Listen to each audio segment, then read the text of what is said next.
Good morning, everyone. Thanks for joining us at 7. I'm Tracey McCain. I'm Nuclo. You're watching Eyewitness News here on the Wax. We appreciate that on this Friday, and we do have a lot to talk about, but first, let's get you ready to get out the door. Meteorologist Tyler Hughes is here for the check on that first alert forecast, which we do every 10 minutes or less, by the way. Hey, good morning, Tyler. Good morning, and look at that sunrise behind you. It's gorgeous, right? All those oranges and yellows in there. So it's a golden sunny start, but it is not a warm start. Look at this. Temperatures now are anywhere from 10 to 15 degrees cooler than they were 24 hours ago. So we're 13 degrees cooler in Hartford than we were this time yesterday, and 10 degrees cooler in New Haven as well. So it is a chilly start, and a live look right now on that Hartford iCam one more time just to show you the absolutely beautiful sunrise. But look up in the upper right-hand corner of your screen, 22 degrees right now with winds sustained at 6 miles per hour. It's been gusting anywhere from 20 to 25 miles per hour, and so that will be a factor with the wind chill.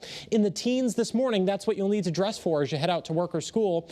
By the afternoon, we're looking at wind chill values that get up into the 20s, and there will still be a breeze at times through the afternoon as well. So keep that in mind. Although high temperatures climb into the 30s, it will only feel like the 20s through the afternoon. For highs, we'll call it about 30 to 36 degrees. Not quite as windy as yesterday, but that breeze will still be a factor.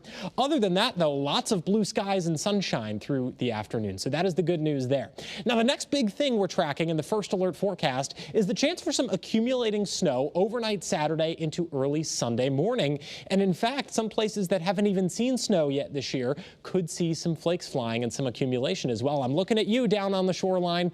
We'll have all the details on that forecast coming up when I see you in just a few minutes. Right now, though, we want to get you out to the roads on this Friday morning. Good morning, Taylor Knight. How's everything looking out there? Good morning, Tyler. Good morning, everyone. Happy Friday. Just checked in with DOT. No major incidents to tell you about right now. There is some construction, though, on 95 north through Groton between exits 89 and 90. The right lane is closed. Unfortunately, we don't have a camera right in that area, but it does not look like it's impacting things at this point. Taking a look all across the state, things are going smooth through Hartford, Middletown, as well as in Meriden and in Waterbury. And moving on south to 95, we've got smooth sailing even through Bridgeport, which is typically backed up at this time.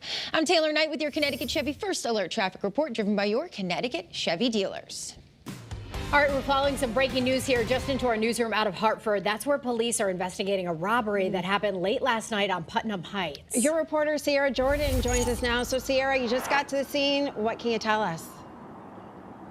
Good morning, ladies. We did check out the scene a few moments ago, and it is clear now, but police tell us it was a different situation last night. They say 3 suspects entered the victim's home through an unlocked bathroom window. As of now, the suspects are still on the loose. They say this happened last night just before 10 on Putnam Heights. Pinpoint News Tracker shows you where this happened. Police say the 3 suspects pointed a gun at the victim, tied him up with duct tape, and stole his wallet and 3 cell phones. The suspects drove off in a car that was parked in the neighbor's driveway. We are still working to find out if the victim and suspects knew each other. We are still working to find that, and we'll keep you updated once we find out more information. Your reporter live in Hartford, Sierra Jordan, Channel 3 Eyewitness News. Back to you. All right, Sierra, thank you. We're on top of developing news in Hartford. A 17-year-old shot on Heartland Street, and now police need your help finding the people who did it. Police say it happened just before 7 o'clock last night. Pinpoint News Tracker showing you that location. Police say the victim was taken to the hospital and expected to be okay. Also this morning, students and parents in Manchester say they are shaken after a scary situation at the high school yesterday. The school went into lockdown for about 10 minutes after police got word that a teenager from Hartford was headed there with a gun. Police stopped the suspect when he was inside the school checking in with security. They didn't find a weapon and no one was hurt, but parents we spoke with in the district say the scare was too much to bear. He just started school this year, and as a new parent, it's extremely terrifying. The suspect is arrested, now facing several charges. Counselors will be available to students and staff today who need support. Well, this morning we're learning more about the first case of measles in our state in 4 years. Town leaders in Trumbull say the infected child attends Christian Heritage School. State health officials say the child is not vaccinated and recently traveled out of the country.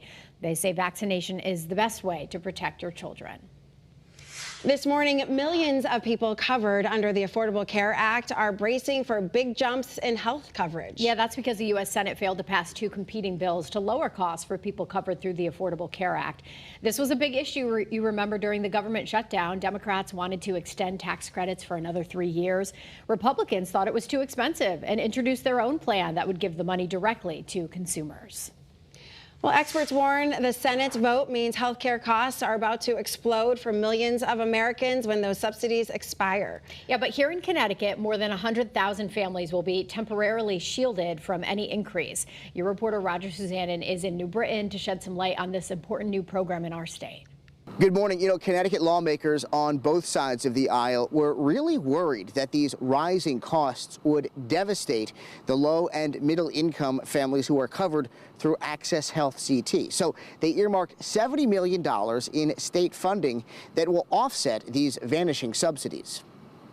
The cash will serve as a life preserver for families who are worried about rising insurance costs. Governor Ned Lamont and the legislature have agreed to take that $70 million from a contingency fund. State leaders admit the money is only a temporary Band-Aid that will expire at the end of next year. But the cash will protect more than 100,000 families who are covered through Access Health CT from the huge increases that are expected when the health care subsidies expire at the end of the year.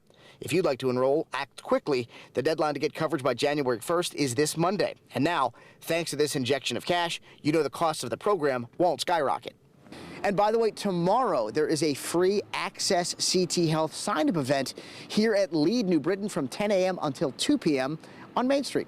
In New Britain, I'm your reporter Roger Suzanen, Channel 3 Eyewitness News. All right, Roger, thank you. Today we get an update on the criminal case against the aunt of Jacqueline Torres Garcia, the young girl allegedly murdered by her mother and her mother's former boyfriend last year.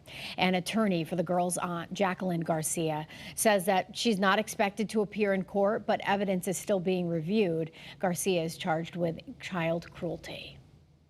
Happening today, we expect to hear closing arguments in the murder trial of Brian Walsh. His attorneys rested their case without calling any witnesses to the stand. The Massachusetts man is charged with murder, accused of killing his wife, Anna, back in 2023. He's already pleaded guilty to misleading police and improperly disposing her body. His lawyers argue, though, he panicked after finding Anna dead. Well, this morning, a former Stratford High School teacher has been arrested a second time following a months-long fraud investigation involving stolen vehicles. State police say James O'Neill is facing fraud, forgery, and larceny charges. He was previously arrested in January after police say he used school equipment to facilitate that scam. Right now in Waterbury, repairs continue after a water main break on Thomaston Avenue. It happened Wednesday right near Manville Street. Many neighboring homes and businesses, even schools, have brown water coming out of the faucet. Leaders say it's safe to drink, but you should run the tap for a few minutes until the water is clear. Repairs are expected to be finished sometime next week. An update for you this morning. We're learning more about a plan that would make it easier for nurses licensed in other states to work here in Connecticut in an effort to cut down on hospital wait times for you. Connecticut has now joined the Nurse Licensure Compact, which allows nurses to obtain a multi-state license and work in any state that's part of that group. More than 40 states and territories are included. Nurses licensed here in Connecticut will be allowed to work in other states as well. And a big story this morning, questions about who will coach the UConn football team in the Wasabi Fenway Bowl later this month. Interim head coach and offensive coordinator is now leaving the program. Sources tell our Aaron Connolly that Gordon Samus is going to TCU. He will be the school's offensive coordinator. Samus was in his 4th season with the UConn coaching staff. He joined the Huskies after spending 3 seasons at William and Mary. It's also a big weekend for both the UConn men's and women's basketball teams. The top-ranked UConn women are in California to face number 16 USC tomorrow. The men coming off a big win here over defending national champion Florida, taking on Texas tonight at 8 o'clock at People's Bank Arena in Hartford. And your reporters Aaron Connolly and Joe Zone will have everything you need to know to get ready for the game tonight against Texas. Tune into Channel 3 or the Wax for our pregame show starting at 7:30. You can also stream it for free on WFSB Plus.